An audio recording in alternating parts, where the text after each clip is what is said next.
Desde que el ser humano comenzó a preguntarse por el futuro, también comenzó a desear conocerlo. Queremos saber qué ocurrirá mañana, cómo será nuestra vida, qué peligros nos esperan. Creemos que conocer el destino nos permitirá evitar el sufrimiento. Pero, ¿y si fuera justamente al contrario? ¿Y si intentar escapar del futuro fuera el primer paso para convertirlo en realidad? Hace casi 2500 años, Sófocles escribió una tragedia que sigue inquietando a quienes la leen. No porque hable de monstruos, ni de guerras, ni de grandes batallas, sino porque plantea una pregunta que todavía hoy nos acompaña. ¿Podemos escapar de nuestro destino? Muchos conocen la historia de Edipo. Saben que mató a su padre, que se casó con su madre y que terminó arrancándose los ojos. Pero reducir la obra a esos acontecimientos es perder de vista aquello que la convirtió en uno de los pilares de la literatura universal. Edipo Rey no habla del castigo, habla de la verdad, habla de las decisiones que tomamos creyendo que podemos controlar el futuro y de cómo, a veces, nuestros mayores esfuerzos por evitar una tragedia terminan acercándonos a ella. Abramos el libro, veamos qué tiene Sófocles para decirnos. La historia no comienza con Edipo, comienza muchos años antes de su nacimiento. Layo, rey de Tebas, consulta al oráculo de Delfos. Como tantos hombres antes que él, desea conocer el porvenir. La respuesta que recibe cambia su vida para siempre. Un día tendrá un hijo, y ese hijo lo matará. Después, se casará con su propia madre. No se trata de una advertencia, no es un consejo, es una profecía. Layo queda paralizado. Todavía no ha ocurrido nada. El niño ni siquiera ha nacido, pero el miedo ya ha comenzado a gobernar sus decisiones. Cuando finalmente nace el pequeño Edipo, Layo cree saber cómo derrotar al destino. Ordena perforar los tobillos del recién nacido, los ata y entrega al niño a un pastor con una única instrucción: abandonarlo en las montañas, dejar que la naturaleza haga aquello que él no se atreve a hacer con sus propias manos. Así comienza una de las mayores paradojas de la literatura, porque el primer intento por escapar del destino es también el primer paso para cumplirlo. El pastor toma al niño entre sus brazos. Ha recibido una orden, pero también tiene delante a un recién nacido que no ha cometido falta alguna. Camina hasta las laderas del monte Citerón. Allí debería abandonarlo. Sin embargo, en el último instante, no puede hacerlo. Decide entregarlo a otro pastor que se dirige hacia el reino de Corinto. Quizá piensa, los dioses hayan dispuesto otro destino para aquel niño. El segundo pastor lleva al pequeño ante los reyes de Corinto. Pólibo y Mérope no tienen hijos. Al verlo, deciden adoptarlo como si hubiera nacido de ellos. Le ponen por nombre Edipo, un nombre que recuerda las heridas de sus pies. Y así, sin saberlo, el niño crece creyendo que aquellos son sus verdaderos padres. Durante años nada parece distinguirlo de cualquier otro príncipe. Recibe una educación excelente. Aprende a gobernar, a combatir, a respetar a los dioses. Todos esperan que algún día herede el trono de Corinto. Ni él mismo sospecha que toda su vida descansa sobre un secreto. Pero los secretos tienen una extraña manera de salir a la luz. Una noche, durante un banquete, un hombre ebrio lanza una acusación. Dice que Edipo no es hijo del rey. Todos ríen. Nadie concede importancia a aquellas palabras, excepto Edipo. La duda comienza a crecer en su interior. Pregunta a sus padres. Ellos niegan la acusación. Le aseguran que todo es una mentira nacida del vino. Pero hay preguntas que, una vez aparecen, ya no aceptan respuestas fáciles. Edipo decide acudir al mismo lugar donde tantos otros buscan respuestas, el oráculo de Delfos. Espera una confirmación. Quiere escuchar de labios del dios que realmente es hijo de Pólibo y Mérope. Pero el oráculo no responde a la pregunta que él formula. Responde a otra mucho más terrible. Le anuncia que matará a su padre y que se casará con su propia madre. Edipo siente que el suelo desaparece bajo sus pies. No duda del oráculo. Tampoco duda del amor de quienes lo criaron. Si Pólibo y Mérope son realmente sus padres, la única manera de protegerlos consiste en no volver jamás a Corinto. Toma una decisión que considera noble. Renuncia al reino, renuncia a su familia, renuncia a todo cuanto conoce, no porque deje de amarlos, precisamente porque los ama. Y aquí Sófocles nos obliga a detenernos un instante. Edipo no huye por egoísmo, no intenta salvarse a sí mismo, intenta salvar a quienes cree sus padres. Todas sus decisiones nacen de una intención justa, y sin embargo, es esa misma decisión la que comienza a conducirlo exactamente hacia el destino que intenta evitar. Abandona Corinto convencido de que se aleja de la tragedia, sin saber que, por primera vez en su vida, camina directamente hacia ella. El camino que abandona Corinto atraviesa montañas y estrechos desfiladeros. Edipo avanza solo. Cada paso refuerza la tranquilidad de quien cree haber tomado la decisión correcta. Nunca volverá a ver a quienes considera sus padres. Nunca podrá hacerles daño. Ignora que el destino no depende únicamente de nuestras intenciones. En un cruce de caminos encuentra una pequeña comitiva. Un anciano viaja en un carruaje acompañado de varios sirvientes. El camino es estrecho. Ambos grupos pretenden pasar primero. Comienzan las palabras. Después, los insultos. Uno de los sirvientes golpea a Edipo para obligarlo a apartarse. Él responde. La discusión se convierte en violencia. Edipo, joven y fuerte, combate contra los hombres que lo rodean. Uno tras otro caen bajo sus golpes.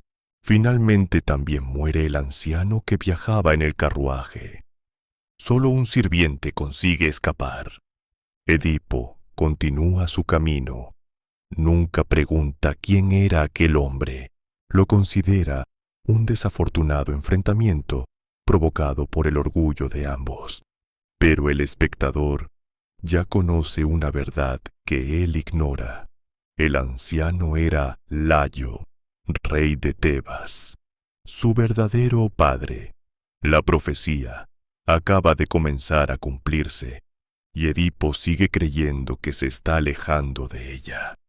Poco después, llega a las cercanías de Tebas. La ciudad vive aterrorizada. Una criatura monstruosa impide el paso a todo aquel que intenta entrar. Es la Esfinge. Sentada sobre una roca, plantea el mismo enigma a cada viajero. Quien no consigue resolverlo muere. Durante meses, nadie ha encontrado la respuesta. Los caminos permanecen desiertos. El comercio se ha detenido. El miedo gobierna la ciudad. Edipo escucha la historia. Podría seguir su camino. No tiene ninguna obligación con Tebas. pero decide enfrentarse a la criatura. La esfinge lo observa y formula su pregunta. ¿Qué ser camina con 4 patas por la mañana, con 2 al mediodía y con 3 al caer la tarde? Edipo permanece unos instantes en silencio. Después responde: el ser humano. Cuando es niño gatea, en la madurez camina sobre 2 piernas y en la vejez necesita un bastón. La esfinge comprende que ha sido derrotada. Según unas versiones, se arroja desde la roca. Según otras, desaparece para siempre. Lo importante no es cómo termina ella. Lo importante es lo que comienza para Edipo. Tebas celebra a su salvador. El monstruo ha desaparecido. El pueblo vuelve a respirar. Como recompensa, los ciudadanos ofrecen a Edipo aquello que ha quedado vacante tras la muerte del rey Layo: el trono y la mano de la reina viuda, Yocasta. Edipo acepta. No busca poder, no sospecha nada, solo cree estar iniciando una nueva vida. Sin saberlo, acaba de dar el último paso necesario para cumplir la profecía que había intentado evitar desde el día en que abandonó Corinto. A veces, imaginamos el destino como una fuerza que nos obliga a actuar, pero Sófocles nos muestra algo mucho más inquietante. Nadie obligó a Edipo a recorrer ese camino. Nadie le ordenó enfrentarse a la esfinge. Nadie le exigió aceptar el trono. Todas las decisiones fueron suyas. Y, sin embargo, todas lo condujeron exactamente al mismo lugar. Los años pasan. Edipo gobierna Tebas con justicia. El pueblo lo respeta. Yocasta se convierte en una esposa fiel. Juntos tienen hijos. Todo parece indicar que la tragedia anunciada por el oráculo nunca llegará. Pero las tragedias griegas tienen una característica que las distingue de casi todas las demás historias. No terminan cuando ocurre la profecía. Comienzan cuando la verdad intenta salir a la luz. Una terrible peste cae sobre Tebas. Los campos dejan de producir alimento. Los animales mueren. Las mujeres no pueden dar a luz. La enfermedad se extiende por cada rincón de la ciudad. Los habitantes acuden al palacio suplicando ayuda. Edipo contempla el sufrimiento de su pueblo. No permanece encerrado. No busca excusas. Se siente responsable de Tebas. Como cualquier buen rey, decide encontrar la causa de aquella desgracia. Envía a su cuñado Creonte al oráculo de Delfos. Cuando regresa, trae una respuesta inesperada. Los dioses exigen justicia. La ciudad está siendo castigada porque el asesino del antiguo rey Layo continúa viviendo impune dentro de Tebas. Solo cuando sea descubierto y expulsado terminará la peste. Edipo no duda un instante. Promete públicamente encontrar al culpable. Lo perseguirá como si hubiera asesinado a su propio padre. Lo desterrará y, si fuera necesario, pedirá para él el mayor de los castigos. Sin saberlo, acaba de pronunciar una sentencia contra sí mismo. Comienza entonces una investigación y, de manera casi sorprendente, la obra deja de parecer una tragedia para convertirse en algo muy parecido a una investigación policial. Edipo interroga testigos, busca pistas, reconstruye acontecimientos ocurridos muchos años atrás. Está convencido de que, cuanto más se acerque a la verdad, más cerca estará de salvar a su pueblo. El primero en ser llamado es Tiresias, el anciano adivino, ciego desde hace años, pero capaz de ver aquello que permanece oculto para los demás. Edipo le pide que revele el nombre del asesino. Tiresias guarda silencio. Dice que sería mejor no decir nada, que algunas verdades solo traen sufrimiento. Pero Edipo insiste. Cree que el anciano intenta proteger al culpable. Finalmente, Tiresias habla y pronuncia unas palabras que dejan a todos sin aliento. El hombre que buscas eres tú. El palacio entero queda en silencio. Edipo siente primero sorpresa, después indignación. Está convencido de que el anciano miente. Lo acusa de conspirar junto a Creonte para arrebatarle el trono. Las palabras suben de tono. Los insultos sustituyen a las razones. Tiresias no intenta convencerlo. Antes de marcharse, pronuncia una última advertencia. Hoy ves la luz, pero llegará el día en que caminarás en la oscuridad, y entonces comprenderás quién eres realmente. Edipo lo deja marchar lleno de ira. Está seguro de que todo forma parte de una traición, porque existe una paradoja que Sófocles construye con una maestría extraordinaria.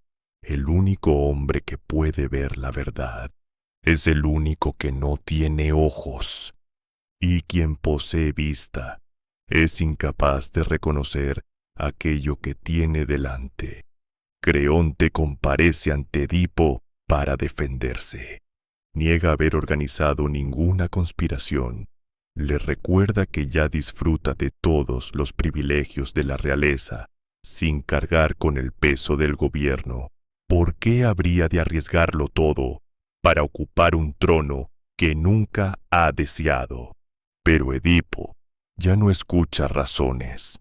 Cuando el miedo entra en el corazón, incluso los amigos pueden parecer enemigos.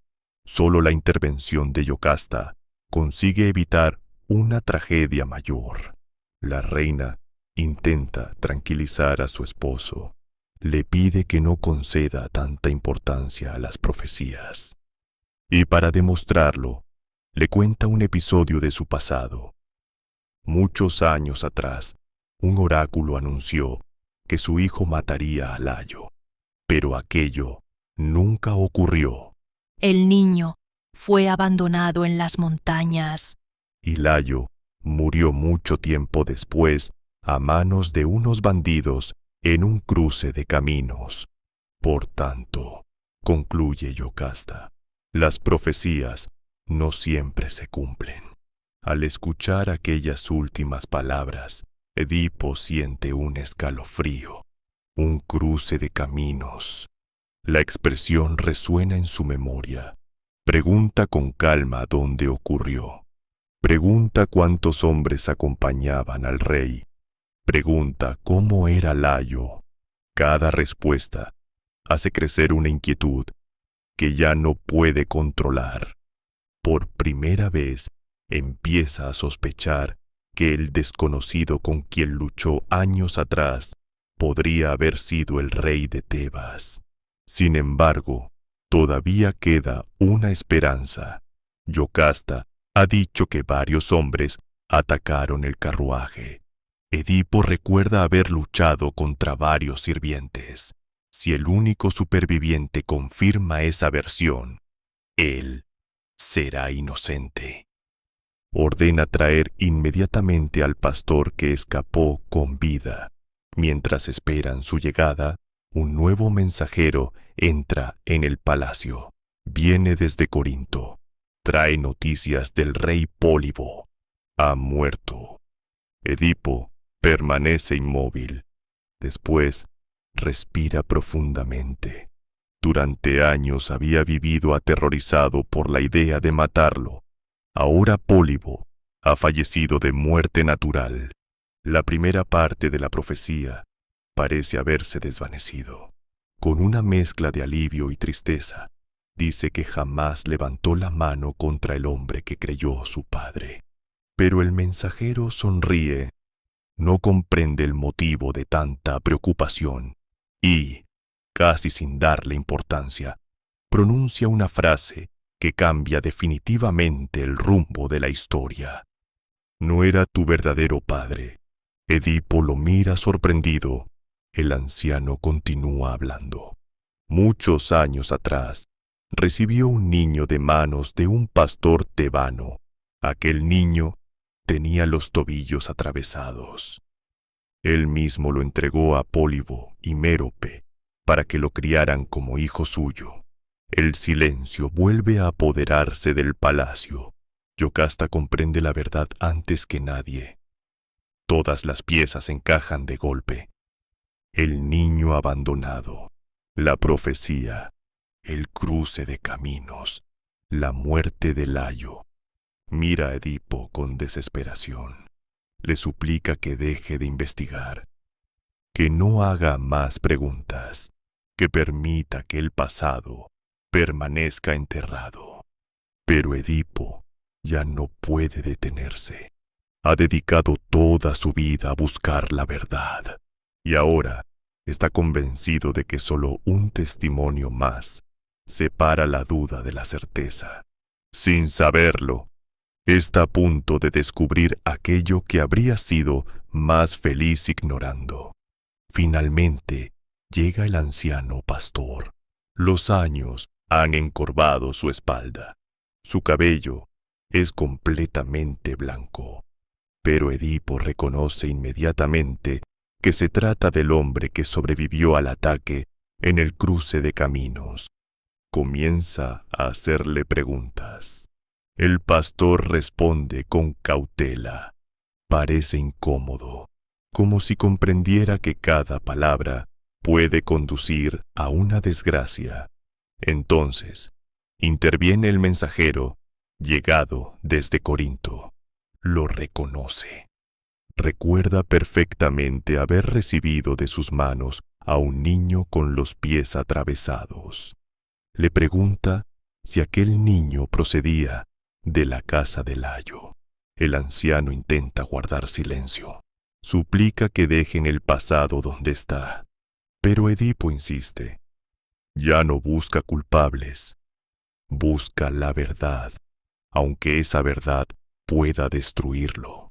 Finalmente, el pastor comprende que no puede ocultarla por más tiempo. Confiesa que, muchos años atrás, recibió la orden de abandonar al hijo recién nacido de Layo, y Yocasta no tuvo valor para hacerlo. Entregó al niño al pastor de Corinto, esperando que así escapara de la muerte. No hizo falta ninguna otra palabra.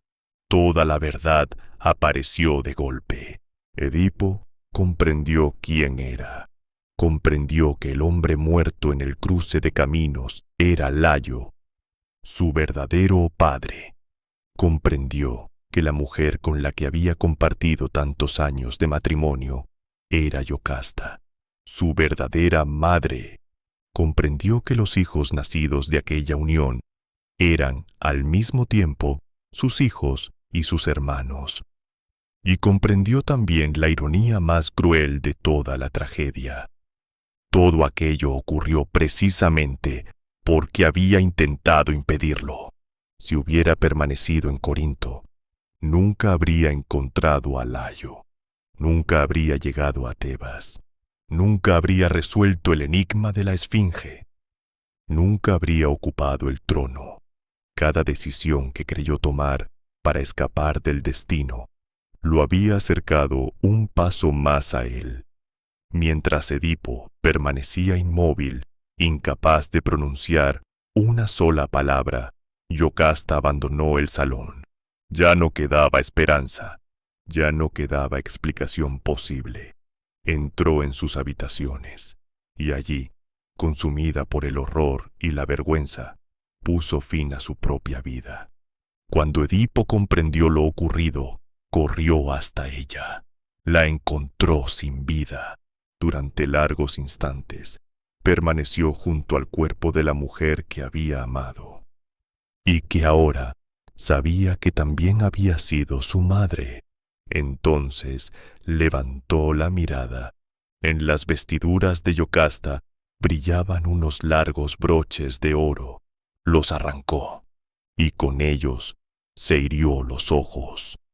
No lo hizo porque alguien lo castigara. No fueron los dioses. No fue el pueblo. Fue él mismo. ¿Por qué? Porque comprendió algo insoportable. Había pasado toda su vida creyendo que veía con claridad y, sin embargo, había permanecido ciego ante la verdad más importante de todas. Ahora que por fin podía verla, ya no deseaba contemplar el mundo. Aquella ceguera no era un castigo, era un reconocimiento. Durante años había vivido sin ver. Solo cuando descubrió la verdad, aceptó convertirse, también por fuera, en el hombre que ya había sido por dentro. Cuando la noticia se extendió por Tebas, el pueblo quedó paralizado. Su rey, el hombre que había derrotado a la Esfinge, el salvador de la ciudad, era también el hombre al que había estado buscando para poner fin a la peste. La maldición había vivido durante años dentro del propio palacio. Edipo salió lentamente ante su pueblo. Ya no llevaba la mirada firme del comienzo de la obra.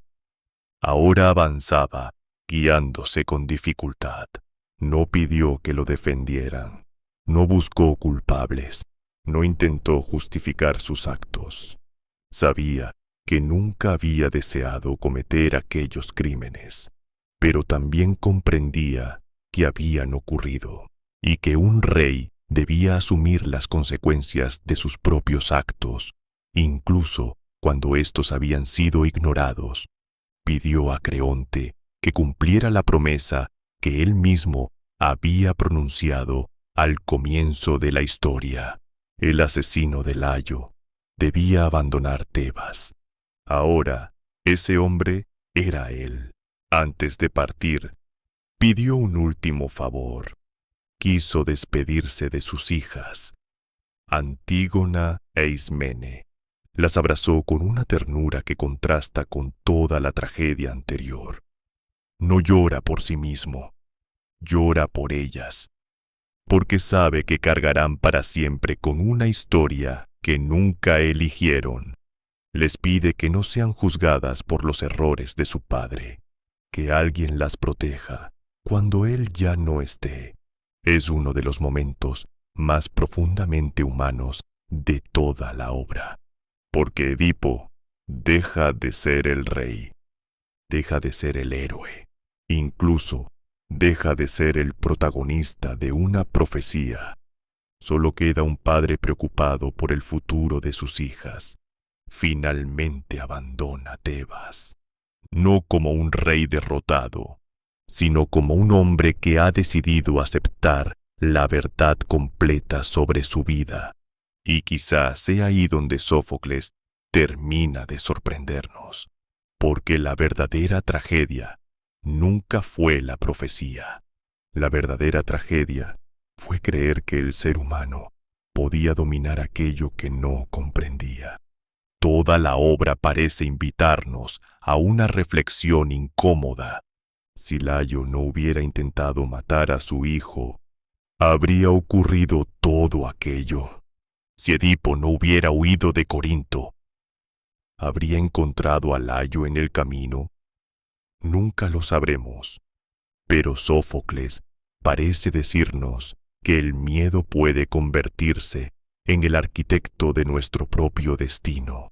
Cuanto más desesperadamente intentamos controlar el futuro, más fácil resulta olvidar el único lugar donde realmente podemos actuar, el presente.